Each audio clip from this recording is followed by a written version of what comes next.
I want to start with the three words that almost no one expected to hear inside the Great Hall of the People on the 14th of May, 2026.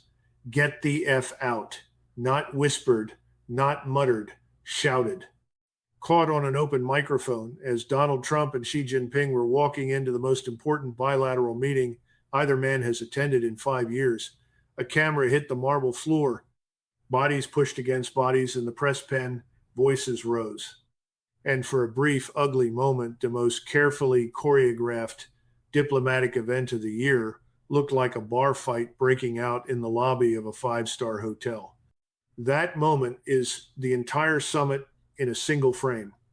Underneath the brass band, underneath the children waving flags, underneath the red carpet rolled out for the cameras, two superpowers were grinding against each other so hard that the friction came out in the form of a curse word that traveled around the world before the talks had even begun.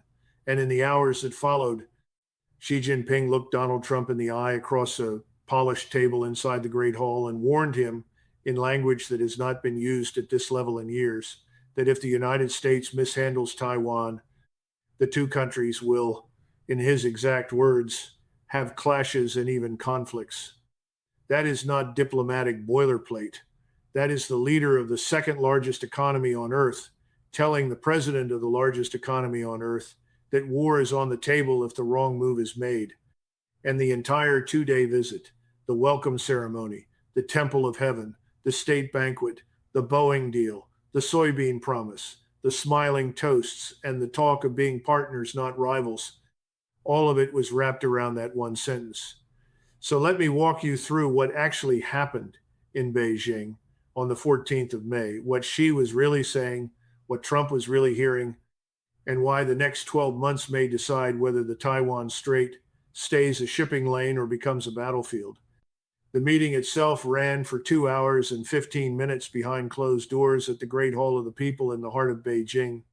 It was Trump's first state visit to China since 2017, his first time on Chinese soil since the trade war exploded, his first sit down with Xi on Xi's home ground in 9 years. The two men last met in October of 2025 on the sidelines of the APEC summit in Busan, South Korea, where they negotiated a fragile trade truce that froze the worst of the tariff escalation. This visit was supposed to formalize that truce and stretch it out across the next 3 years. In the official readouts, both sides used the same phrase: constructive, strategic, and stable. Xi told Trump the relationship was the most important bilateral relationship in the world and that, quote, we must make it work and never mess it up. Trump called Xi a great leader. He said it 3 or 4 times. He said, I only say the truth. He said, this might be the biggest summit ever. But the warmth on top did not reach the bottom because Xi delivered the sentence about clashes and conflicts not in some side conversation, not in a leaked memo, not in a state media op-ed days later. He delivered it directly across the table during the opening exchange. And the Chinese Foreign Ministry, through spokeswoman Mao Ning, posted that warning on X within hours in English for the entire world to see. The post said Taiwan is the most important issue in China-US relations. The post said Taiwan independence and cross-strait peace are as irreconcilable as fire and water. Fire and water. That is the metaphor Beijing chose. Not partners and rivals, fire and water. Two things that cannot exist in the same space. Two things that destroy each other on contact. And here is where it gets even more interesting. The American readout of the meeting, the one the White House handed out to reporters, did not mention Taiwan at all. Not one word. The American version talked about economic cooperation. It talked about Boeing. It talked about the Strait of Hormuz and the Iran war. It described the meeting as good. The Chinese version led with Taiwan, called it the most important issue, and warned of conflict. 2 readouts, 1 meeting, completely different stories. That gap, that silence on the American side and that shout on the Chinese side is the most important diplomatic signal to come out of Beijing in years. Because when one side wants to dominate the narrative on a specific issue and the other side refuses to engage with it publicly, You are looking at a relationship where the two parties are not even agreeing on what the conversation is about. Trump was asked directly, "Did you talk about Taiwan?" He said, "Great." He said, "Great place."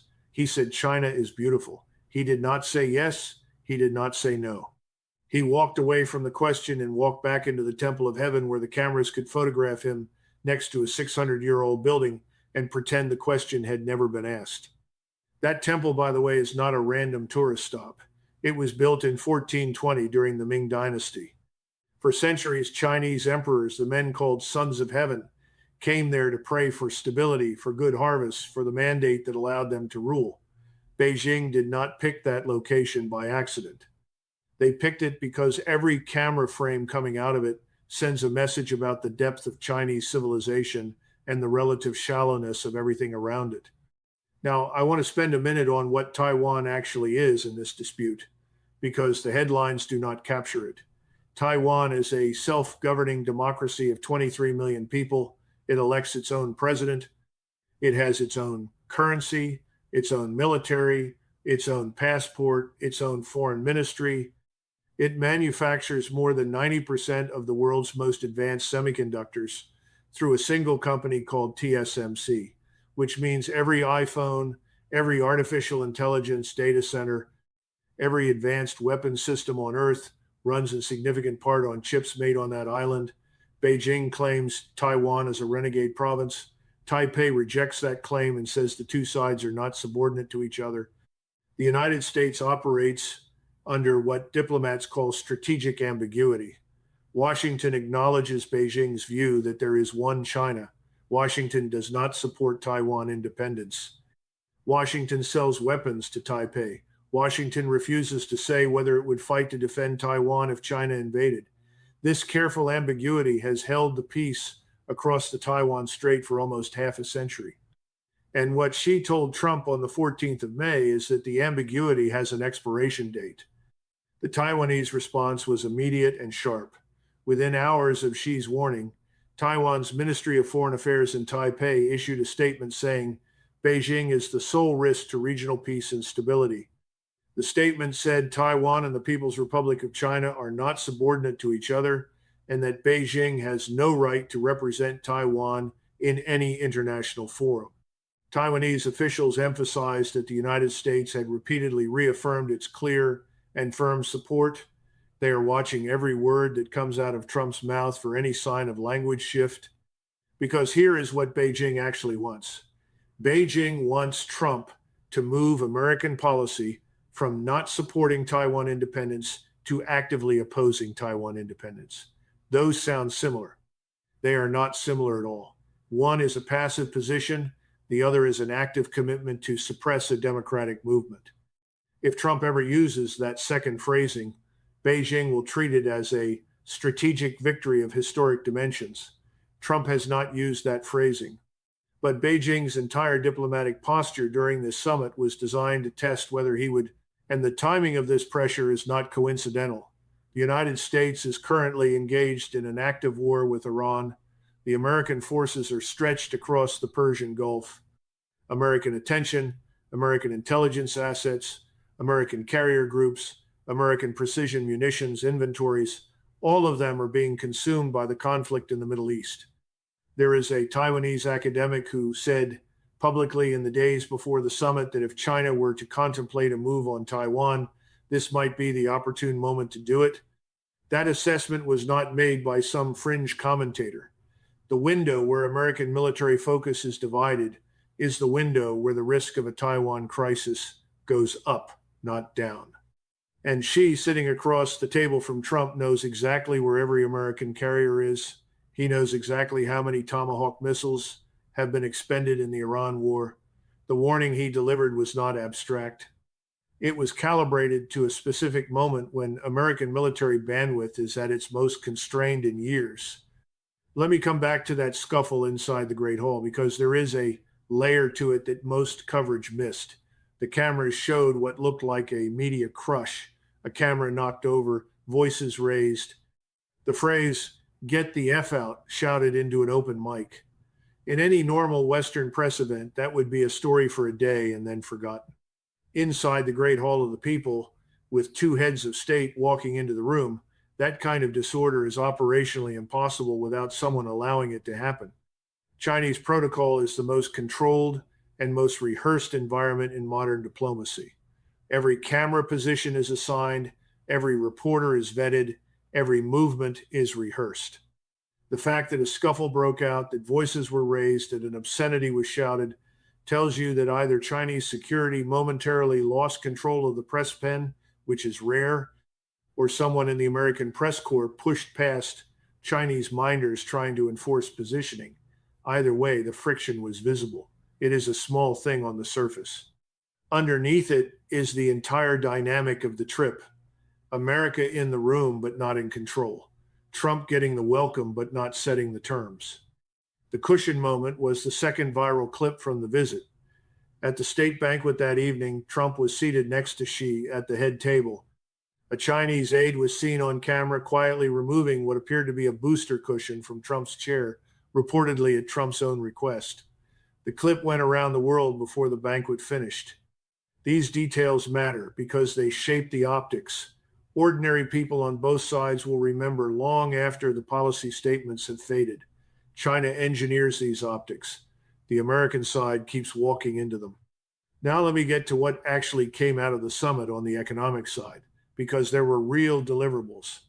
Trump told the Fox News host Sean Hannity in an interview taped after the meeting that Xi had committed to buying 200 Boeing 737 jets. 200. Boeing's chief executive, Kelly Ortberg, was in Beijing. The aircraft maker had been negotiating a deal to sell 500 jets to China, and the public commitment to 200 is the first concrete movement in that negotiation. Trump also said Xi agreed to resume Chinese purchases of American soybeans, American oil, and American liquefied natural gas. The soybean piece is enormous for the American farm belt. China stopped buying American soybeans during the trade war that erupted in 2025, leaving farmers in Iowa, Illinois, Indiana, and the Dakotas sitting on warehouses full of unsold product.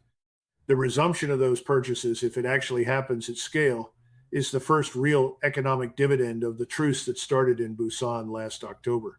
But here is the unspoken trade behind those headline numbers. China is buying soybeans. China is buying jets. China is buying liquefied natural gas. Those are the things Trump can hold up to his political base and call a win. What is China getting in return? Beijing is getting a tariff truce extended.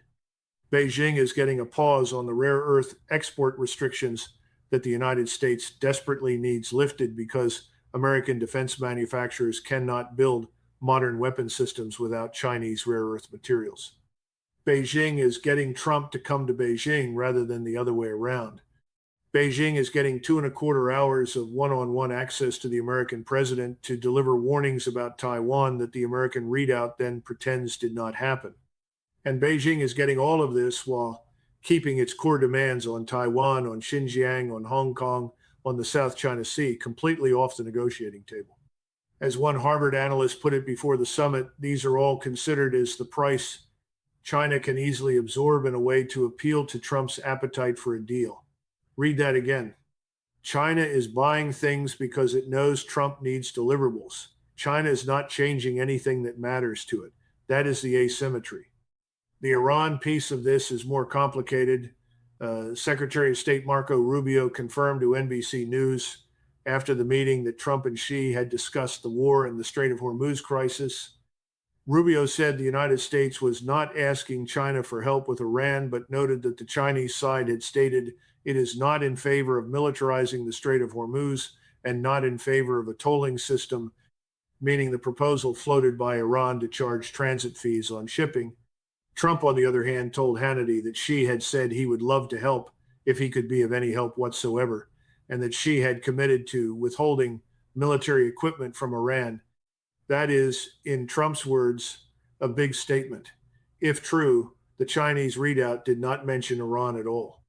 The gap between what Trump said in his interview and what either readout actually contained is wide enough to drive a supertanker through.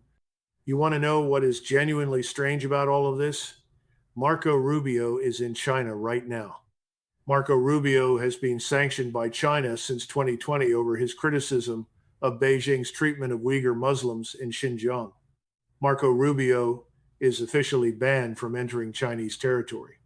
And yet he is the Secretary of State of the United States, and he traveled to Beijing as part of Trump's delegation. According to reporting by AFP citing diplomats familiar with the arrangement, Chinese authorities allowed Rubio into the country by treating his surname as Liu rather than Rubio. The argument is that the sanctions technically applied only to the original English spelling. By rendering the surname into a different Chinese transliteration, Beijing created a paper fiction that lets the sanctioned American senator enter the country as the unsanctioned American Secretary of State. Step back and look at what this means. The senior American diplomat is in China only because Beijing decided to pretend he is a different person. The host country is deciding on its own terms which member of the visiting delegation is allowed to exist. The arrival at the airport told the same story in advance. When Trump landed at Beijing Capital International Airport on the 13th of May, the senior Chinese official who greeted him on the tarmac was Vice President Han Zheng. In the Chinese protocol system, the level of greeter signals exactly how Beijing wants the relationship to be read. A top Politburo standing committee member at the airport signals maximum importance. A foreign minister signals routine business.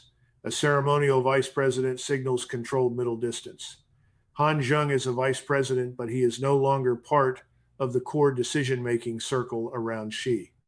In 2017, when Trump visited China during his first term, he was greeted by a more powerful figure, the top diplomat Yang Jiechi, a Politburo member who shaped Chinese foreign policy. This time, the greeter was a step lower, not dismissive, not warm, measured. Beijing was using protocol to control the emotional temperature of the visit while keeping its negotiation leverage intact. And here is what makes Xi's Taiwan warning so much more pointed against that background. He delivered it from a position of complete protocol control. He picked the room. He picked the level of greeter. He picked the temple. He picked the children. He picked the menu at the banquet. He picked the cushion. He picked everything except the obscenity that broke through in the press pen. And from inside that fully controlled environment, he leaned across the table and told the American president that if Taiwan is mishandled, the two countries will clash. He did not need to raise his voice. He needed only to say the words in a setting that he had engineered to make those words land as policy rather than rhetoric. What does mishandling actually mean in the Chinese framing? It means American arms sales to Taiwan above a certain pace.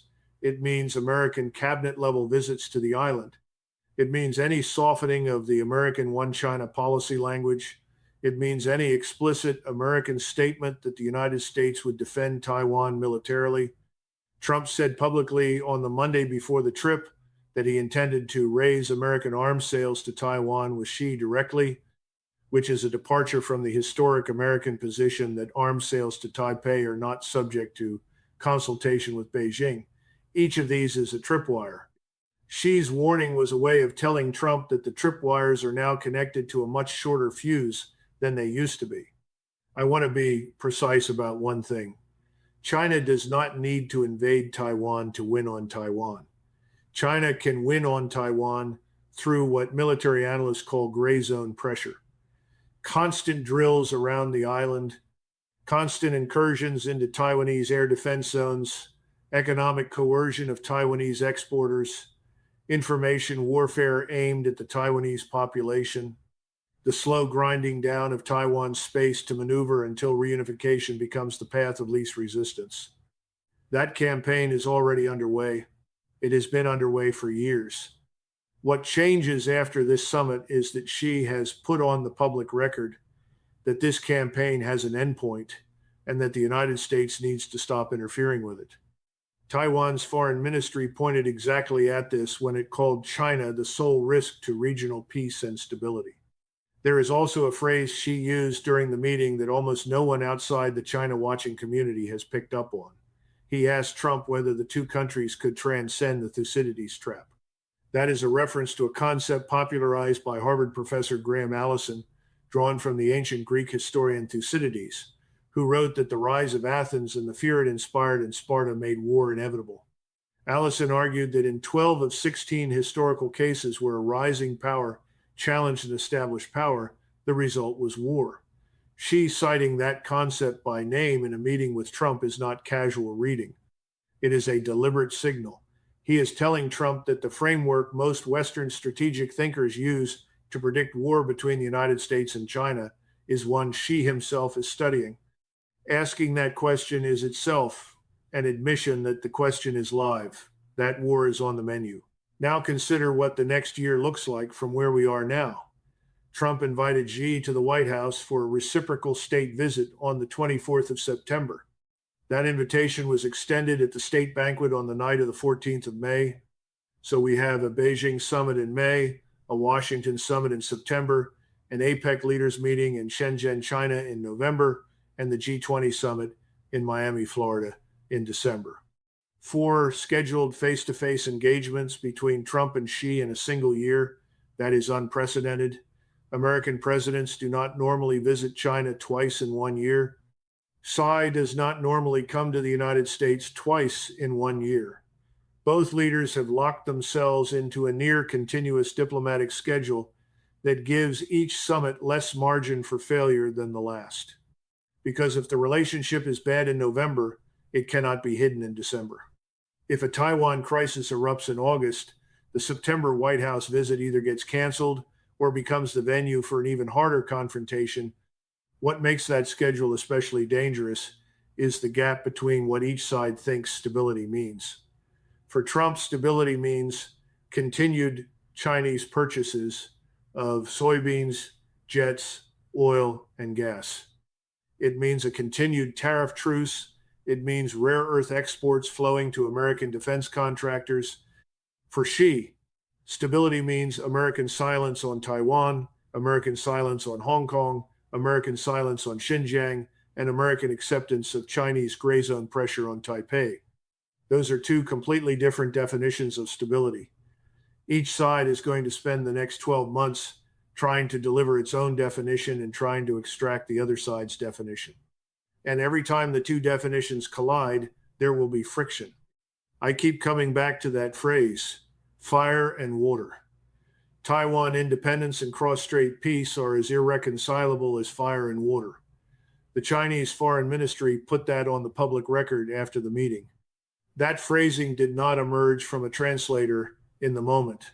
That phrasing was prepared, pre-approved, approved by Xi himself before he sat down with Trump. It is the kind of language Beijing uses when it wants to lock in a position publicly so that any future Chinese leader, including Xi himself, can point to it as the unbreakable red line. Once that phrase is in the record, it cannot be walked back without losing face. And in Chinese politics, face is not vanity. Face is leverage. Face is the currency of authority. So where does this leave us? Trump flew home with a Boeing order, a soybean promise, an oil and gas commitment, and a Chinese statement of opposition to Iranian closure of the Strait of Hormuz. Xi stayed in Beijing with the satisfaction of having delivered a public Taiwan warning that the American side could neither contradict nor publicly acknowledge. Both men walked away with what they came for. Both men walked away with a problem they did not solve. And on the calendar, in red ink, is the 24th of September, when Xi is supposed to come to Washington and stand under American protocol with American children waving Chinese flags and American military bands playing the Chinese national anthem. If Taiwan is quiet between now and then, that visit will happen as scheduled. If Taiwan is not quiet, that visit will become the most dangerous diplomatic event since the Cold War. What I will tell you straight is that I do not think anyone in either capital believes Taiwan stays quiet for 4 straight months. The pressure cycle is too active. The Chinese military exercises around the island happen on a calendar that no American visit can pause. The summit was a holding action. It bought time. It did not resolve anything. Xi told Trump the most important issue in the relationship was Taiwan. Trump did not respond publicly. The 2 of them then visited a 600-year-old temple, ate a banquet, raised toasts, and went home. And the most important issue sits exactly where it sat before the planes landed in Beijing: unresolved, loaded, waiting. Get the F out. That is the line that will be remembered. Not the toasts, not the Boeing deal, not the children waving flags, not the Temple of Heaven, the hot mic moment that no one was supposed to hear. Because what it captured was the friction underneath all the choreography. Two superpowers in the same room, in the same century, with the same world at stake, and neither one able to fully control the temperature when they get close enough to breathe each other's air. The next time we see Trump and Xi standing next to each other will be in September at the White House. Between now and then, watch the Taiwan Strait, watch the Chinese Coast Guard movements, watch the Air Defense Identification Zone incursion numbers, watch what American arms packages move to Taipei and how Beijing responds. Because the words have already been spoken: fire and water, clashes and conflicts. The most important issue: Xi has put down the marker. The question is whether Trump can navigate the next 4 months without stepping over it. And whether the two men can transcend the trap Xi himself named across that polished table in Beijing on the 14th of May, 2026. Stay with me. The next update will be out the moment the situation develops.